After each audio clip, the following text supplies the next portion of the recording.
वही है 4 number question. Railway का देखिए पूछा हुआ क्वेश्चन है 24,300 रुपये का 33.1/3% दर से चौथे और पांचवें वर्ष का चक्रवृद्धि ब्याज का अंतर क्या होगा। चौथा वर्ष का और पांचवें वर्ष का। अब चौथा पांचवा बोले या पांचवा चौथा बोले, बात एक ही हुआ। क्या बोले थे ट्रिक, 3 नंबर तक में जो था वही ट्रिक इसमें भी लगेगा।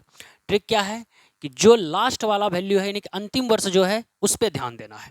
अंतिम वर्ष चौथे और पांचवें में अंतिम कौन है, पांचवा है, 5 पे ध्यान देना है। अब जो मूलधन दिया हुआ है पहले उसको लिख देंगे 24,300 गुना, अब 33.1/3% का फ्रैक्शन वैल्यू याद ही होगा, यानी कितना 1/3।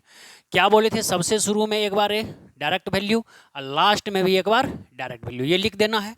अब बीच में याद कीजिए लास्ट ईयर 5 है, सबसे बड़ा वैल्यू 5 है, तो 5 में शुरू और अंतिम 2 वर्ष खत्म हो गया, तो 5 वर्ष में 2 वर्ष खत्म हो गया, तो बस कितना बचा 3 वर्ष। तो 3 वर्ष जो बचा उसको क्या करेंगे राहुल जी, जोड़ के लिखेंगे। तो जोड़ के लिखिए कितना बार, 3 बार, यानी कि 3 से 1 यानी कितना 4, तो 4/3, 4/3, 4/3, बस कटा उठा दीजिए। अब जहां तक कटना संभव है 3 तिया 9 तिया 27 तिया 81 तिया 243, ये कट जाएगा 100 बार में।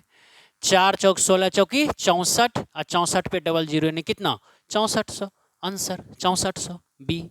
क्या सेकंड लेगा, 5 से 10 सेकंड में कहानी खत्म है।